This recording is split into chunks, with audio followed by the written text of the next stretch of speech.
Et coucou, je vous retrouve aujourd'hui pour un nouveau tuto dans le blog Canson Xmart Sketch & Notes.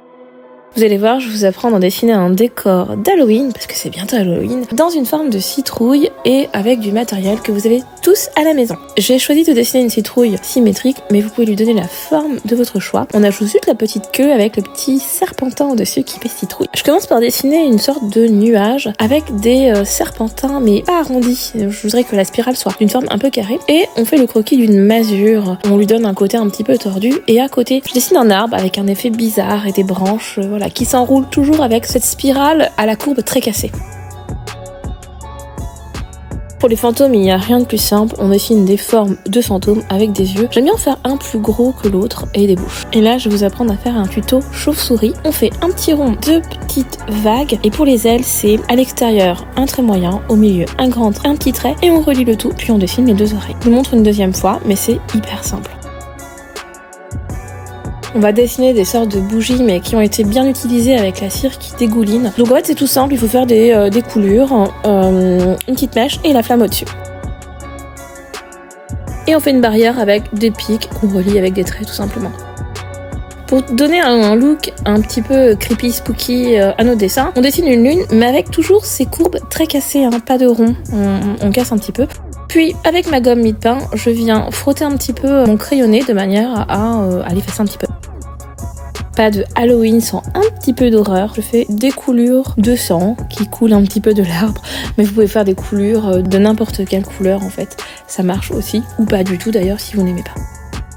Pour information, à partir de maintenant, je ne vais utiliser que des feutres à eau, des feutres qu'on a tous dans nos trousses. Et je ne fais pas le line tout de suite, c'est pour vous montrer comment faire un dessin sans faire baver le contour noir. J'utilise des couleurs d'Halloween, du orange, du violet. Donc moi je mets du violet assez clair pour faire le ciel parce que j'ai envie que la maison et l'arbre ressortent parce qu'ils seront plus foncés. Évidemment, c'est à vous de choisir vos couleurs. Et je vais vous expliquer un petit peu comment colorier sans laisser de traces avec des feutres à eau.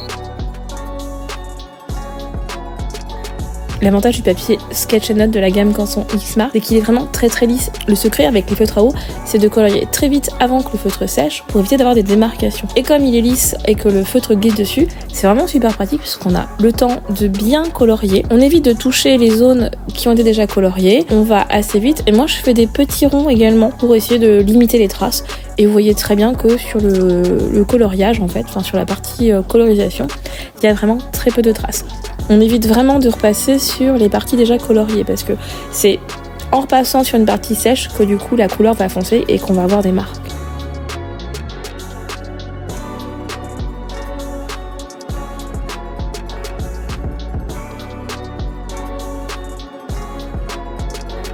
On fait exactement pareil avec l'arbre et la maison.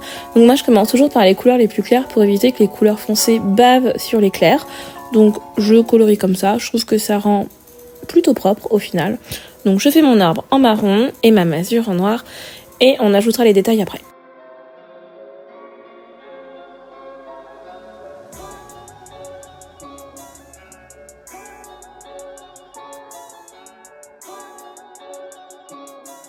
Vous voyez que je garde vraiment la couleur noire pour la toute fin, pour faire mes contours.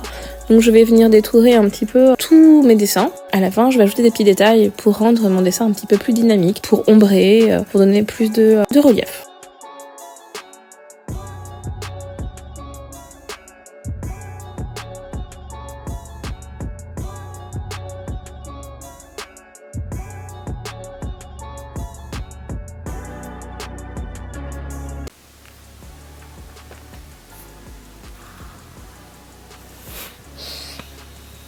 Lilou.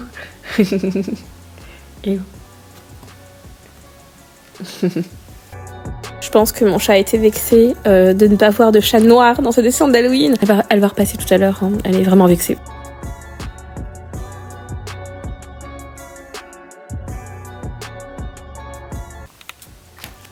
Lilou. Je sais que j'ai pas dessiné de chat noir, mais quand même. Bon, maintenant que Lilou a fait sa star, on continue le dessin. Donc là, on détourne un petit peu tous les différents objets et on vient rajouter des rayures, des traits. Là, c'est vraiment à votre convenance. Mais c'est important de le faire parce que ça va vraiment enrichir votre dessin, le rendre beaucoup plus travaillé et donner du relief et de la dimension à tous vos éléments.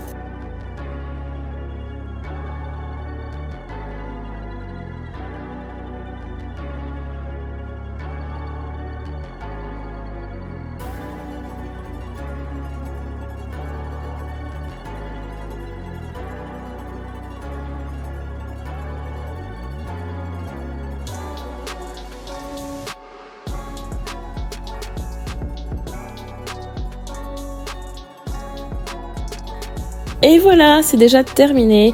C'était Tipeee1 pour la chaîne Canson Xmart. J'étais ravie de présenter ce tuto dessin d'Halloween. J'espère qu'il vous plaira et comme d'habitude, n'hésitez pas à laisser un petit commentaire pour me dire ce que vous aimeriez voir dans les prochaines vidéos. Je vous dis à très bientôt.